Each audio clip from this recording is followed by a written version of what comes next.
Hi hello నమస్తే welcome back to ఆర్కెస్ khichdi. ఈరోజు మన ఈ వీడియోలో నవరాత్రి స్పెషల్ ప్రసాదం మిరియాల అన్నం ఏ విధంగా ప్రిపేర్ చేస్తారో నేను మీకు చూపెట్టబోతున్నాను। నవరాత్రి టైంలో అమ్మవారికి మనం నివేదించే ప్రసాదంలో పులిహోర ఇంకా పాయసం అనేది చాలా మామూలే, చాలా కామనే। ఇప్పుడు వాటితో పాటే ఈ మిరియాల అన్నం కనుక మనం ప్రిపేర్ చేసి నివేదించినట్టయితే చాలా టేస్టీగా ఉండడమే కాకుండా చాలా సింపుల్గా ఈజీగా అయిపోతుంది। సో ఎవరైనా ఈజీగా ప్రిపేర్ చేయొచ్చు అనమాట। మరి మిరియాల అన్నం కనుక ఈసారి దాంతో పాటే నివేదించినట్టయితే చాలా టేస్టీగా ఉంటుంది। అట్ ద సేమ్ టైం చాలా సింపుల్గా అయిపోయే మిరియాల అన్నం ప్రసాదం రెసిపీ ఏ విధంగా ప్రిపేర్ చేస్తారో లెట్స్ స్టార్ట్ అవర్ వీడియో। మిరియాల అన్నం ప్రిపేర్ చేసుకోవడానికి ముందుగా ఒక ప్యాన్ తీసుకోండి। ప్యాన్ హీట్ అయిన తర్వాత 1.5 స్పూన్ నెయ్యి యాడ్ చేసుకుందాము। నెయ్యి కూడా హీట్ అయిన తర్వాత 3 ఎండుమిర్చి, 1 స్పూన్ మిరియాలు, 1 స్పూన్ జీలకర్ర వేసుకొని మంచిగా కలుపుతూ రోస్ట్ చేసుకోవాలి ఒక 4 to 5 మినిట్స్। చేసుకున్నాక ఇప్పుడు దాన్ని ఒక మిక్సీ జార్లోకి తీసుకొని మంచిగా పౌడర్ చేసుకోవాలి ఈ విధంగా। ఇప్పుడు దాన్ని పక్కన పెట్టుకోవాలి।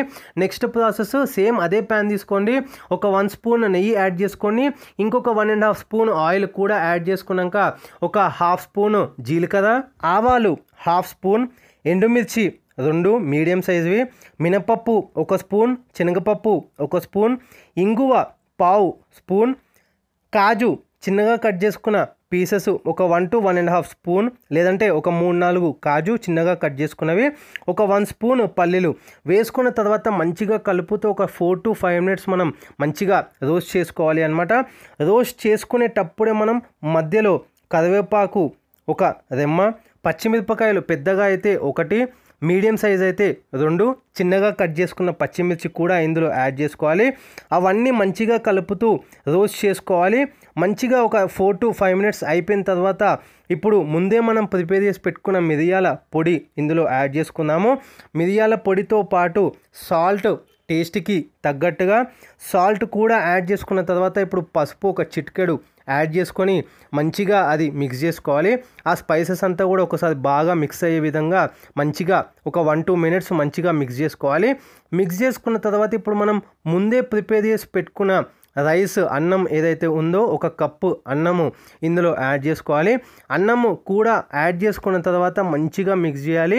ఆ అన్నంకి ఈ స్పైసెస్ అంతా కూడా బాగా పట్టుకునే విధంగా మంచిగా కలుపుకోవాలి। కలుపుకున్న తర్వాత ఒక 3 to 4 మినిట్స్ వరకు మనం అట్లానే లో ఫ్లేమ్లో పెట్టి స్టవ్ ఆఫ్ చేసుకుంటే కనుక వేడి వేడి మిరియాల అన్నము నైవేద్యంగా అమ్మవారికి రెడీ అయిపోతుంది। చాలా అంటే చాలా బాగుంటుంది। ఈసారి ఇట్లా ట్రై చేయండి, పులిహోర ఇంకా పాయసంతో పాటే చాలా బాగుంటుంది। చేయడం కూడా చాలా అంటే చాలా సింపుల్। ఇది ఇవాల్టి వీడియో కనుక నచ్చినట్టయితే లైక్ చేయండి, షేర్ చేయండి, కమెంట్ చేయండి। ఛానల్ని కొత్తగా విజిట్ చేస్తున్నట్టయితే వీడియోస్ చూడండి, నచ్చితే కనుక సబ్స్క్రైబ్ చేసుకోండి। ఇంకేమైనా డౌట్స్ ఉన్నా మీరు మెసేజ్ చేయొచ్చు, ఇన్స్టాగ్రామ్లో కూడా మీరు ఫాలో అవ్వచ్చు, అక్కడ కూడా మీకు ఏమైనా డౌట్స్ ఉంటే మెసేజ్ చేయొచ్చు। So thanks for watching this video.